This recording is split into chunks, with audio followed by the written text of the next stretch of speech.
Olá, esse é o nosso primeiro vídeo aqui em 2021.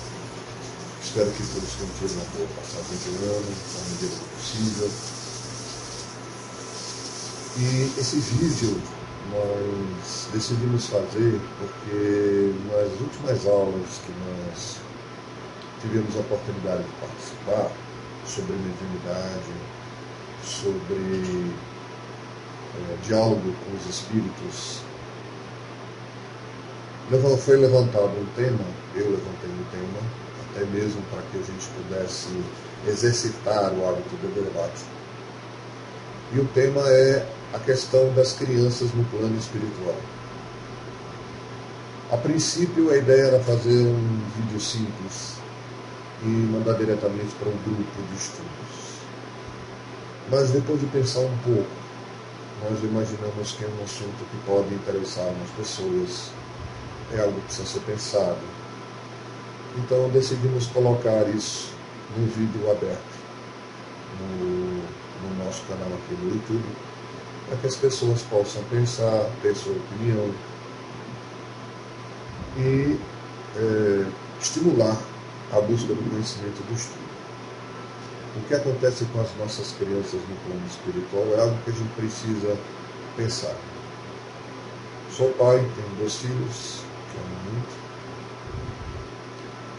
E só de imaginar que um dos meus filhos pudesse ter morrido na infância me assusta. E um pai quer passar por essa experiência. É um dos piores pesadelos que você pode imaginar. Não tenho como supor os sentimentos de alguém que teve um filho falecido, ainda criança. É uma dor única, e só quem vivenciou podemos dizer que pode falar sobre ela com justeza, com correção. Mas na medida do possível, dentro da ótica do Espiritismo, a gente gostaria de falar sobre o assunto e abordá-lo ele também na visão da reunião mediúnica.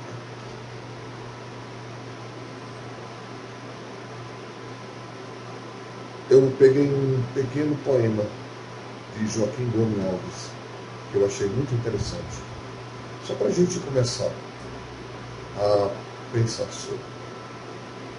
Vinde a mim, Deus da esperança, que eu quero lhe agradecer, pelo milagre da vida que fizestes acontecer. Seja bem-vindo, amado, amada, nós gostamos de você. A vida é como um jardim, foi feita para viver. É linda como uma criança que acaba de nascer. Foram dias, horas e meses, anseios e muita emoção, ao ouvir no ventre da mãe as batidas do seu coração. E a vida enfim proclamou o sonho que antes era sonho, hoje se concretizou.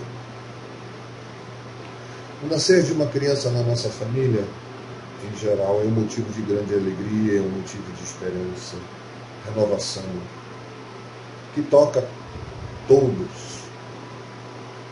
É um sentimento muito bom que vem a todos nós. Como espíritas, nós precisamos ter uma visão um pouco além. Nós sabemos que aquele pequeno indivíduo, aquele ser minúsculo e totalmente dependente dos pais, neste momento, é um espírito, como eu, como qualquer outro adulto, que está neste momento ligado àquele corpo minúsculo. Mas não é a primeira vez, nem com certeza será a última. É uma experiência que se renova, é uma nova oportunidade reencarnatória. E aquele espírito que está ali ligado ao corpo, ele também pode ter a sua própria história, ele pode ter os seus próprios sentimentos, a sua, digamos assim, a sua carga de emoções, de ideais que ele já construiu.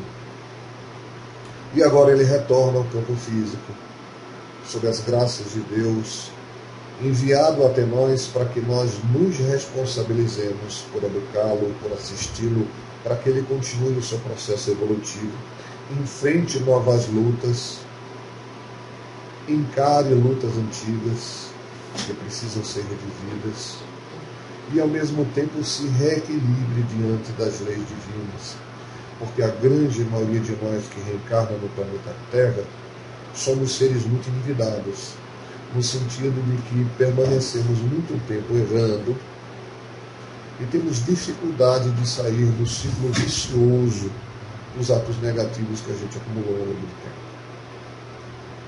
Pois bem, na pergunta 189 no Livro dos Espíritos, Kardec faz a seguinte pergunta. Desde o início de sua formação, goza o espírito da plenitude de suas faculdades? Responde os espíritos a Kardec: não. Pois que para o espírito, como para o homem, também há infância. Em sua origem, a vida do espírito é apenas instintiva. Ele mal tem consciência de si mesmo e de seus atos. A inteligência só pouco a pouco se desenvolve. Assim como a infância física, o espírito também tem uma infância espiritual. Segundo os espíritos, nós somos criados simples e ignorantes. E à medida que nós vamos evoluindo, nós vamos passando por novas experiências, novas oportunidades na condição de homem. Nós vamos crescendo e amadurecendo. Uns amadurecem mais depressa, outros mais devagar, uns evoluem mais rápido do que outros, em diferentes aspectos. Ora na inteligência, ora no sentimento, até que nós consigamos unificar esses dois caminhos, o da consciência, do sentimento e o da inteligência. Aí nós nos tornaremos espíritos sábios. Mas é um processo de crescimento. Um espírito, quando ele se prepara para reencarnar, segundo a visão espírita, ele passa por todo um processo de que ele venha perder parte dos fluidos que ele adquiriu no plano espiritual. Na grande maioria dos casos, há uma verdadeira regressão, onde gradativamente ele vai perdendo a sua consciência como indivíduo, as lembranças do passado, até que ele fica numa condição em que a sua capacidade cognitiva, seus pensamentos estão no nível do feto ou da criança que vai nascer.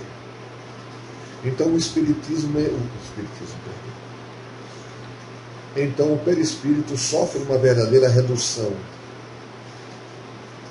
Segundo os nossos irmãos espirituais, a reencarnação começa no momento da fecundação do óvulo, quando a ligação entre o espermatozoide e o óvulo da mulher começa ali a reencarnação. Não está consolidado esse início. É tanto que o espírito está vinculado ao corpo. Ele não está totalmente reencarnado ainda. Até pelo que aquele corpo frágil e minúsculo não teria condições de aguentar a manifestação total do espírito. A própria reencarnação só se dá quando há o nascimento. Após o parto, no momento do parto, a união entre o espírito e o corpo se torna mais sólida. Mas esse espírito só vai consolidar totalmente esta reencarnação, ele só vai adquirir controle maior sobre o corpo quando ele estiver ali por volta de 7 anos de idade. É por isso que muitas vezes nós insistimos no meio espírita da importância da educação das crianças em tenra idade, porque é quando se tornam mais, elas estão mais maleáveis aos conselhos, a sua bagagem espiritual ainda não está toda desperta. E é interessante, a partir já de cedo, criar hábitos, ajudar a criar consciências, né? Novos modelos de conduta para ajudar aquele indivíduo no seu crescimento. É importante dizer que não há possibilidade de um outro espírito assumir a reencarnação num corpo que não lhe foi designado desde o início. Por quê? Segundo os nossos irmãos espirituais e vários livros, inclusive de André Luiz e outros pesquisadores, nós temos uma ligação do perispírito que ele é feito molécula a molécula. Então, desde o momento da fecundação, o perispírito está ligado ao corpo e ele auxilia e ele induz o crescimento desse corpo e a sua formação, ao mesmo tempo que os genes vão dando características definidas e hereditárias da família. O perispírito também dá a questão da forma humana, do conduto geral do que é humano. No processo evolutivo, nós reexperimentamos praticamente todo o nosso processo evolutivo. A formação do cérebro, a circulação, tudo desde o início. Então, se há, por exemplo, graves distúrbios a nível de perispírito, pode haver uma formação do corpo. Isso influenciado também pelos gatilhos genéticos, que evidentemente nos fazem nascer numa indumentária física adequada às necessidades que nós temos. E a nossa condição de desequilíbrio funciona como gatilho para determinados agentes, determinadas moléstias, determinadas anomalias, que dessa forma vão expurgando do perispírito, transferindo ao seu corpo físico, se tornando uma necessidade de resgate e permitindo que, ao deixar o corpo físico, terminada essa experiência física, nós estejamos novos, sem tantos problemas quanto nós começamos. Então, um dos pontos que a gente tem que levar em consideração é que o espírito criança está nessa condição pela necessidade evolutiva dele. É um espírito antigo, às vezes mais antigo do que os seus próprios pais, às vezes até mais evoluído do que os pais, pode acontecer.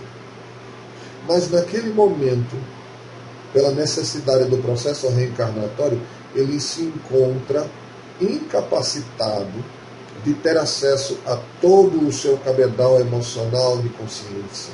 Então, uma criança é uma criança nesse sentido. Da sua inocência, a sua fragilidade e a sua inocência existem justamente para nos possibilitar nos tornarmos mais acessíveis, nos tornarmos mais ligados a Ele.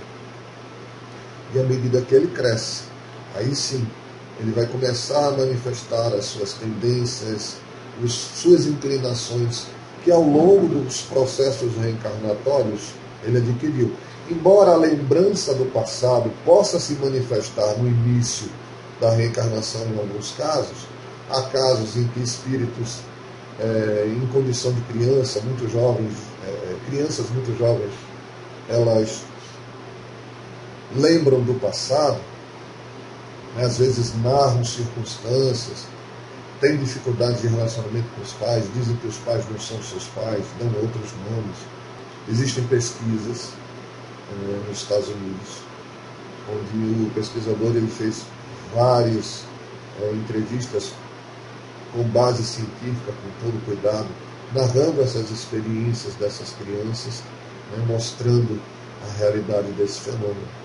E o interessante é que quando chega por volta de 7 anos de idade, quando aquele indivíduo ali já começa a assumir o corpo completamente, essas memórias se desvanecem ao ponto de muitas vezes a pessoa negar que falou aquilo. Não, eu não me lembro de ter passado por isso, de ter dito isso, não me lembro. Então é um trabalho que exige muito cuidado. Existe um cuidado de você gravar, de você ter declarações da família, porque a própria pessoa esquece, passados os 7 anos de idade, ela tende a esquecer tudo aquilo que aconteceu com ela. Então, mesmo que ela demonstre determinados comportamentos, com o tempo aquilo ali tende a desaparecer, no chamado véu do esquecimento do corpo. Uma pergunta interessante que está ali no Livro dos Espíritos é a seguinte, pergunta 199. Por que tão frequentemente a vida se interrompe na infância? Resposta.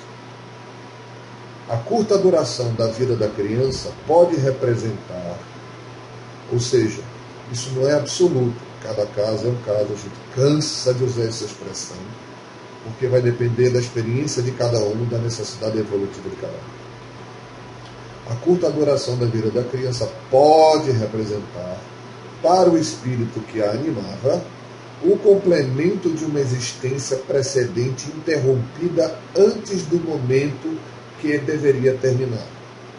E sua morte também, não raro, constitui prova ou expiações para os pais. É dolorosíssimo. Mas se nós pensarmos na justiça divina e na bondade de Deus, se nós acertarmos que Deus é bom e justo, não seria lógico achar que ele iria tirar uma criança em tenra idade sem ter a oportunidade de aproveitar o seu crescimento, de viver, de ter experiências por um mero capricho, por um acaso. Há sempre uma razão. Essa razão pode ser, inclusive, o reerguimento daquele indivíduo, a oportunidade de completar algo que havia sido abandonado, a oportunidade também dos pais de valorizarem a questão da vida, da criança, do amor a ela. Tem toda uma série de possibilidades que isso poderia acontecer. No livro Entre a Terra e o Céu, nós temos uma narrativa muito interessante de um espírito chamado Júlio, que ele passa por várias desencarnações na mesma reencarnação dos pais, ou seja, ele reexperimenta a reencarnação e a morte várias vezes no mesmo período em que aqueles pais biológicos estão vivos, o que é muito doloroso para a família. Acontece que ele é um ex-suicida, ele cometeu suicídio numa vida anterior,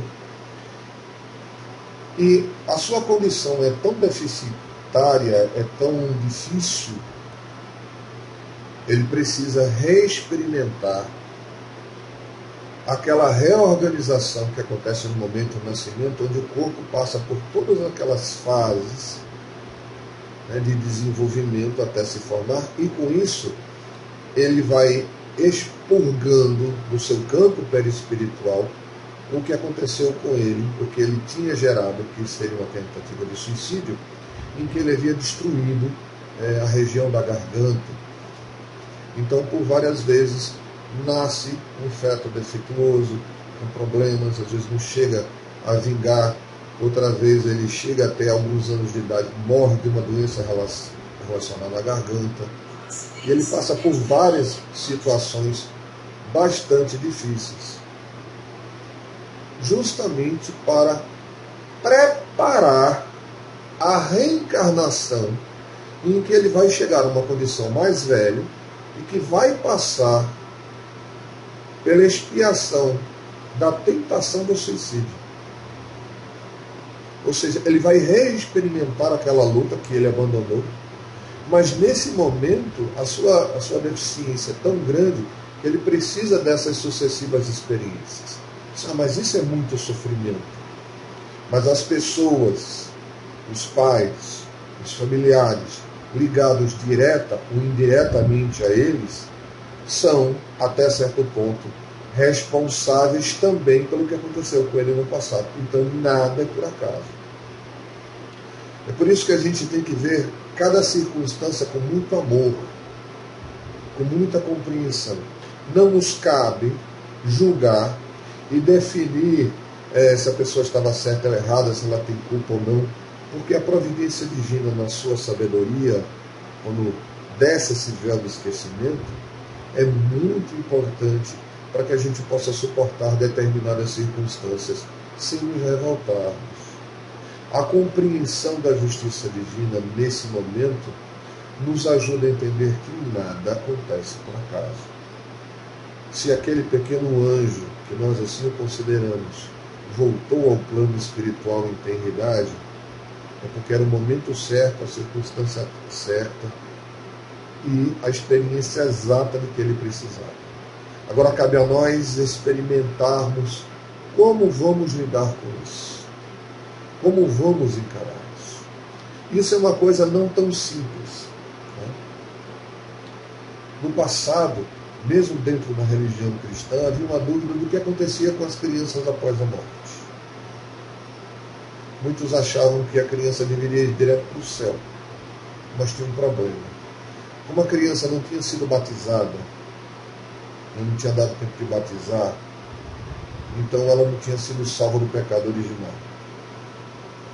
Se ela não era salva do pecado original, ela não podia renascer em Cristo. Qual o problema? Também ela não podia ser condenada ao inferno, já que ela não teria feito nada de bom nem mal, somente nada de ruim, que pudesse lhe ser imputado, e que ela, com isso, não estaria nas portas do céu. Então isso era uma briga entre os teólogos da religião cristã no início, para saber o que fazer com essa situação. Na visão espírita, nós sabemos que o espírito, fora do corpo, ele tende a voltar à sua condição de adulto. E durante muito tempo, nós, os próprios espíritas, ficamos em dúvida nesse sentido. E há muita gente que tem dúvida. Mas à medida que foi se apreciando, foi se estudando mais, a gente tem que entender que nem todo espírito, após abandonar o corpo físico, após a morte física, recobra 100% da sua capacidade de entendimento. Muitos ficam num estado de perturbação, não é um estado ruim, mas um estado de desorientação, em que eles não compreendem onde estão, não têm noção exata do que estão fazendo, e só despertam direito depois de um certo tempo, às vezes nem despertam, até o próximo reencarno. Não tem condição de perceber o plano espiritual. Então, nem todo espírito recupera as suas memórias do passado após o desencarno. Nem quando adulto, quando desencarnou quando adulto. Virá quando criança.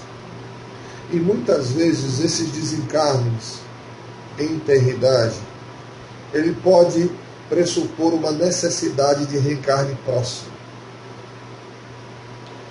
Aquele indivíduo pode vir a reencarnar de novo.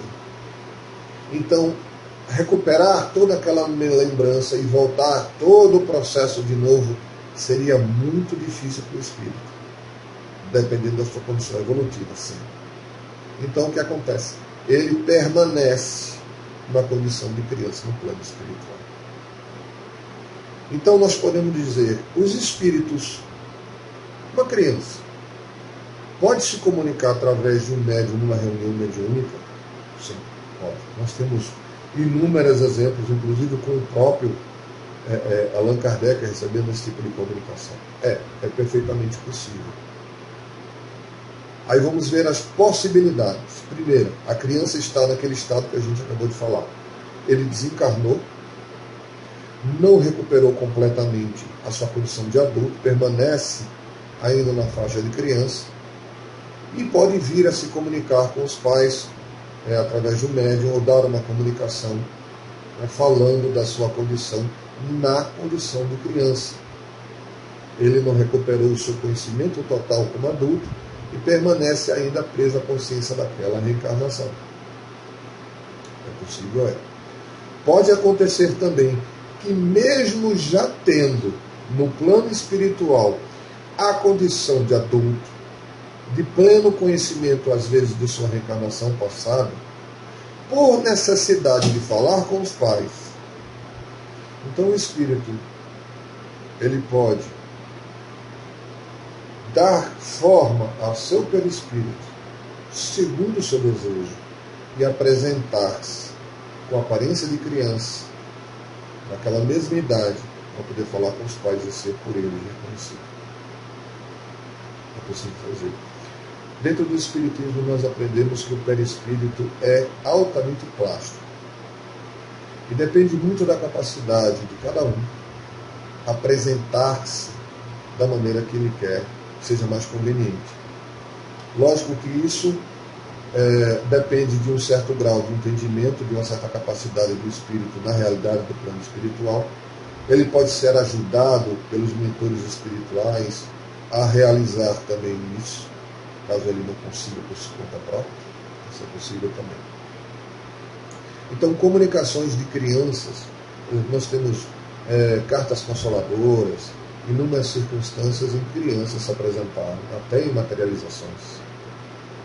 E crianças se apresentaram. Então, é possível, é perfeitamente possível essa comunicação. Muitas vezes é um lenitivo para os pais. Embora as cartas consoladoras sejam uma bênção para muitas pessoas, elas necessariamente, por incrível que pareça, elas não tiram muitas vezes a dúvida do coração. Não basta, por exemplo, dar uma carta consoladora ao pai sem explicar a ele essa realidade. Pode ser o pontapé inicial para que ele tente entender essa realidade. Mas por si só, às vezes, é pouco. Diante da nossa incredulidade, diante da dificuldade de quebrar todo um histórico mental, toda uma atitude em relação à morte. Então, para muitos é bem difícil essa transição de compreensão da morte como apenas uma mudança de estado ou da morte como um fim do término. Mesmo entre pessoas que têm a crença na vida após a morte, essa sensação da separação física da pessoa que se ama é muito dolorosa. Porque a ausência, o contato, já que nós somos muito voltados aos nossos sentidos físicos, é bastante dolorosa.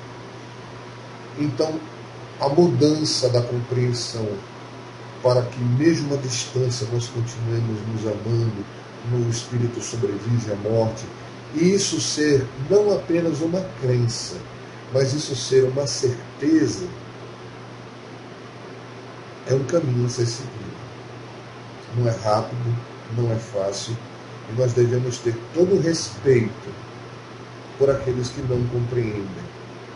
Se você já compreende, que Deus lhe abençoe, meu querido. Porque mesmo com conhecimento espírita, mesmo tendo acesso aos livros, às vezes até mesmo ao contato do plano espiritual numa reunião mediúnica, nem todos os espíritas sabem lidar com o fenômeno da morte. Porque o apego às pessoas, a presença física, é grande.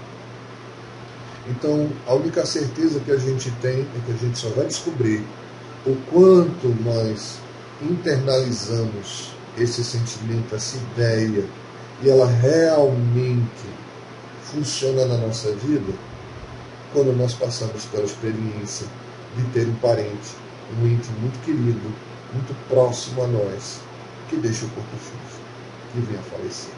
Aí a gente sabe o que passa. E chorar, sentir falta, em absoluto, é uma coisa errada. A espírita não chora. Chora, a gente tem os vasos lacrimais, a gente tem sentimentos, eu vou sentir saudade. Um parente nosso, um filho, viaja para outra cidade 2 dias e a mãe já está chorando porque está sentindo falta do filho que viajou, está preocupada com ele.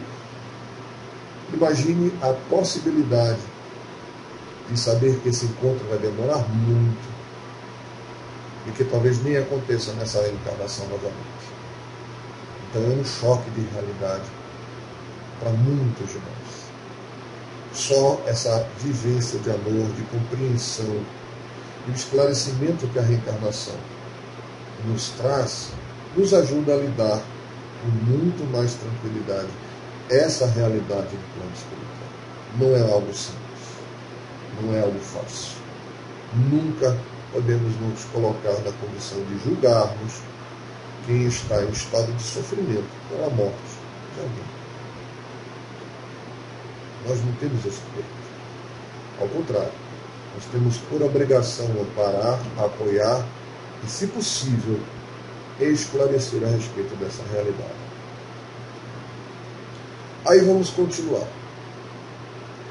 Surge aí uma coisa interessante. No nosso meio espiritualista, ou seja, bem mais abrangente que o espírito, Nós temos comunicações, principalmente em religiões de base africana, aqui no Brasil, que tem comunicações de espíritos de crenças. Mas há uma diferença. Não são comunicações de espíritos de crianças desencarnadas em busca de conversar com seus pais. São espíritos, alguns são denominados de erês. São espíritos que se apresentam na condição de criança, muitas vezes pedem bala, bombom, guaraná, tem uma atitude altamente infantil. Mas à medida que você vai conversando com aquele espírito, você vai vendo que é um espírito que tem uma certa noção do que é a realidade espiritual, mas por preferência, isso é importante, por preferência, ele quer permanecer naquela condição de infância. Pode ser difícil para ele lidar com a realidade como adulto, pode ser que ele não queira lembrar o que aconteceu no seu passado, mas ele assim permanece. É lógico que o erê, no caso das religiões afro-brasileiras, ele não é um espírito, é considerado um mensageiro da divindade, não é necessariamente um espírito recém-desencarnado, certo? Já está numa condição diferenciada, que na nossa visão espírita a gente não tem, tá? Vamos deixar isso claro. Mas à guisa de informação, a gente deve respeitar as outras religiões, com certeza, e observar o fenômeno que acontece. Inclusive, eu vou deixar aqui na parte de baixo do vídeo, eu vou deixar as informações, inclusive um vídeo de um pesquisador, podemos dizer assim, em que ele faz uma longa entrevista com uma entidade, um erê, de mais de 1 hora, e é interessantíssimo. Inclusive, ele se coloca como um trabalhador que recebe espíritos recém-desencarnados na condição de criança. Como ele é uma criança, é muito mais fácil para ele conversar com a criança recém-desencarnada e socorrer do que um adulto. Aí entramos num outro ponto que gerou esse vídeo, que é o seguinte: a comunicação de crianças através de médiuns é possível? Sim, é possível, plenamente, perfeitamente. Porque o espírito pode se apresentar na condição que estiver. Ele pode se apresentar como velho, como adulto, como jovem, como criança, por escolha própria ou por estar nesta condição mental. Ok? Isso é ponto pacífico no movimento espírita. Agora, uma criança pode se apresentar numa reunião mediúnica na condição de espírito sofredor, necessitando ser resgatado? Aí que a gente pergunta. Porque vamos pensar. Existem algumas possibilidades, certo? Vamos pensar na mais básica.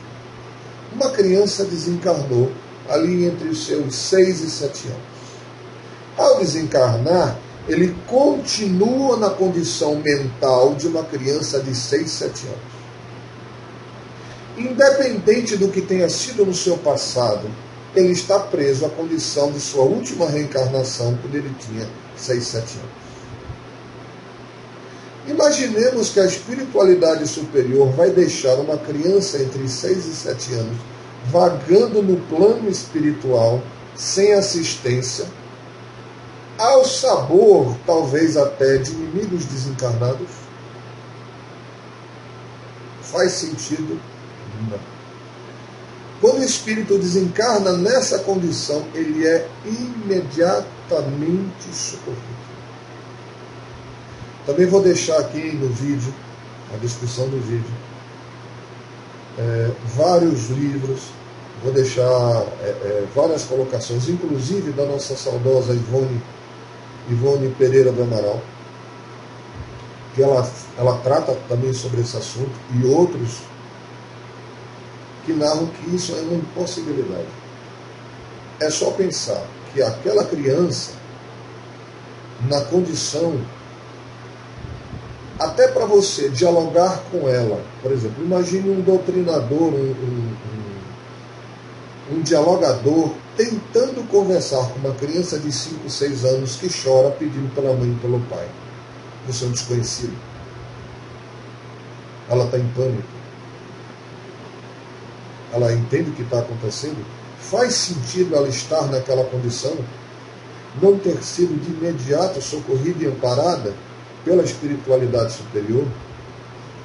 No plano espiritual nós temos notícia de que espíritos superiores criam verdadeiras creches, pequenas enfermarias, hospitais, orfanatos, para as crianças que desencarnam, para que esses espíritos que desencarnam e não superam a condição de criança, para que permaneçam sendo ajudados e apoiados até que haja a necessária recondução à condição reencarnatória para elas, ou ao processo de crescimento mental até que elas voltem à condição de adulto, registrada na reencarnação passada ou na condição atual. Então, isso também é um fato. Então, isso é importante dizer, há comunicação de entidades nas reuniões mediúnicas que se apresentam na condição de sofrimento. O pior é que há as comunicações. Então isso é o quê? Mentira? Não, a gente não pode dizer que é mentira porque a comunicação existe. Mas como espíritas, a gente tem que entender que a reunião mediúnica ela precisa ser estudada constantemente, tanto por parte dos dirigentes, dos doutrinadores, dos dialogadores ou dos médicos. É preciso um estudo constante. Então, se há comunicação, vamos avaliar. Pode ser mistificação do médium, ou seja, pode ser um médium fingindo? Pode. Porque, infelizmente, todos nós temos as nossas deficiências e, às vezes, aquela pessoa acha que dessa forma vai conseguir chamar a atenção para si ou para o que ela quer realizar e ela finge uma comunicação. Isso existe? Existe. Certo? Bom, é possível. Certo? É possível que seja animismo do médium? Como assim animismo? Pode ser uma manifestação do próprio espírito do médium. Pode ser, por exemplo, uma circunstância que ele vivenciou numa reencarnação anterior e durante a comunicação mediúnica, após o afastamento do espírito, espírito, retornar mentalmente àquela circunstância e pedir socorro. E o que o doutrinador vai fazer diante dessa situação? Ele vai recepcionar o mesmo amor, o mesmo carinho, o mesmo entendimento, tentando entender, ouvir, buscar subsídios do próprio espírito para entender que tipo de comunicação é aquela. Porque na nossa visão, a visão da grande maioria das pessoas, pelo menos até onde eu pude estudar e ler, dentro do movimento espírita, é que uma criança é socorrida no momento do seu desencarne. Então ela não pode estar vagando, chorando no plano espiritual, rogando pela mãe e pelo pai. Ela é socorrida. Mas e se ela se apresenta assim na reunião mediúnica? Pode ser mentira do médium? Pode. Pode ser animismo do médium? Pode. Aí no primeiro caso é falta de caráter. No segundo é necessidade de amparo. É um trauma, é algo em que o espírito ainda está apegado e que precisa ser colocado para fora. É uma verdadeira catarse. Então o médium põe isso para fora e tem que ser administrado com muito carinho e com muito amor. Isso é normal na mediunidade. Animismo não é mentira, não é falsidade do médium. É apenas a sua parcela de envolvimento na comunicação que vem à tona. Reminiscências do passado, conflitos atuais. Isso pode perfeitamente acontecer. Aí cabe aos dirigentes, aos orientadores, trabalhar, dialogar, estudar junto com esse médium para tentar entender o que acontece com ele. Continuando. Pode ser ainda uma possibilidade. Isso nós não estamos fugindo, deixando a mente vagar. Nós estamos tentando ver quantas possibilidades existem que merecem ser observadas com carinho.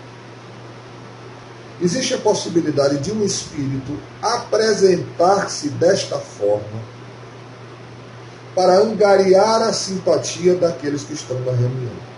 Por medo.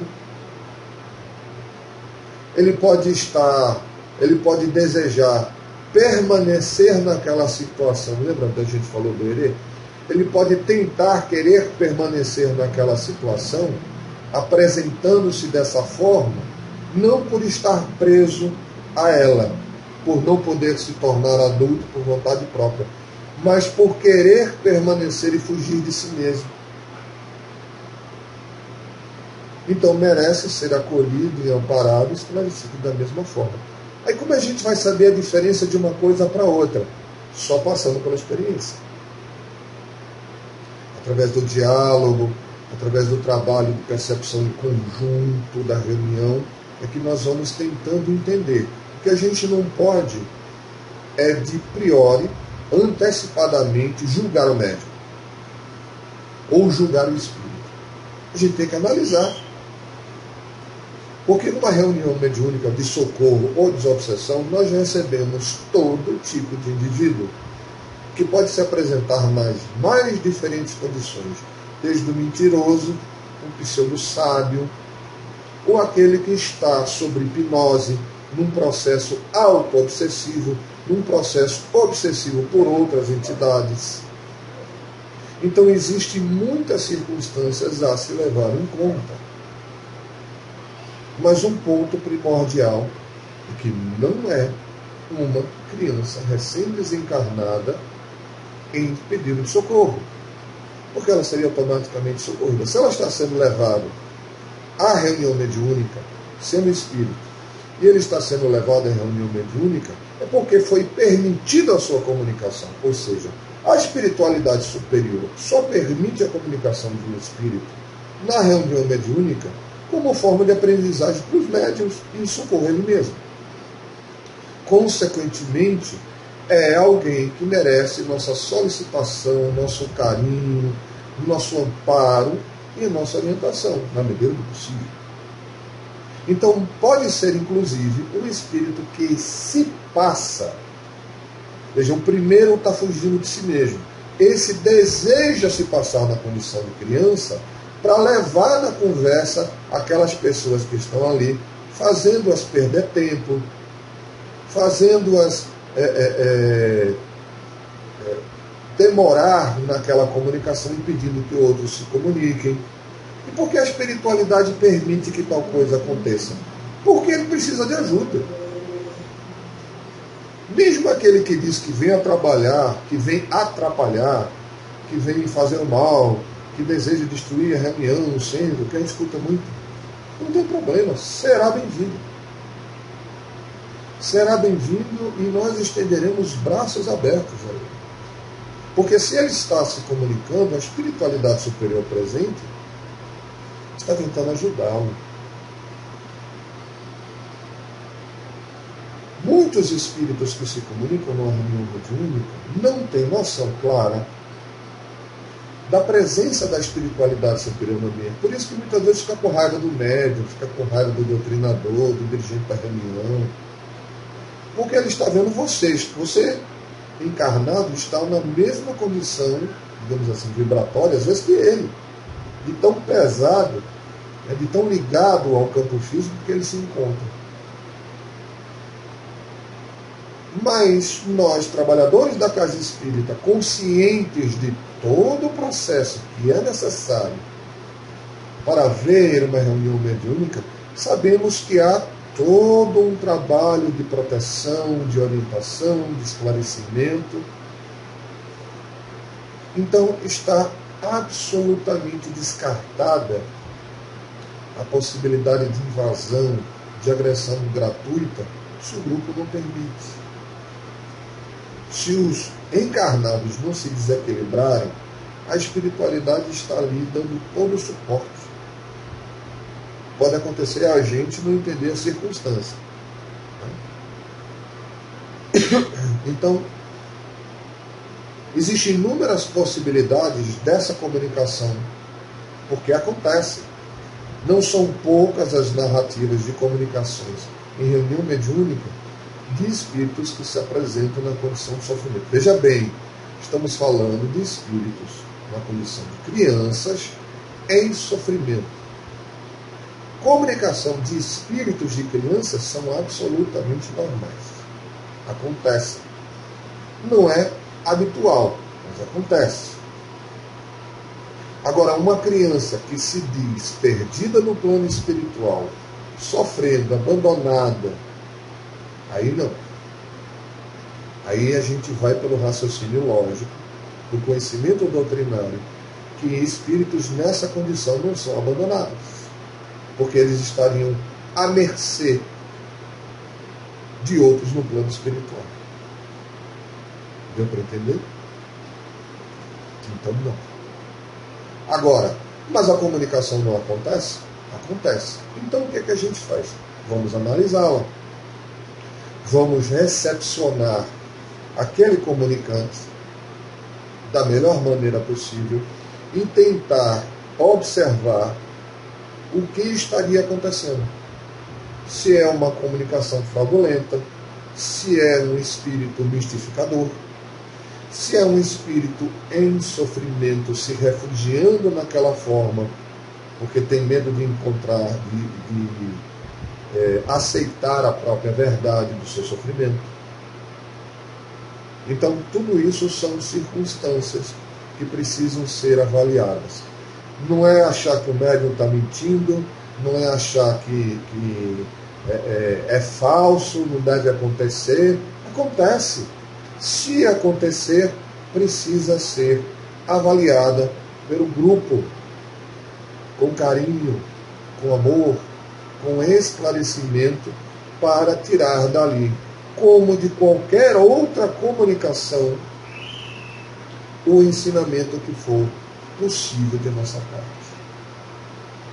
E para a gente encerrar, fica aqui a pergunta 199A do Livro dos Espíritos.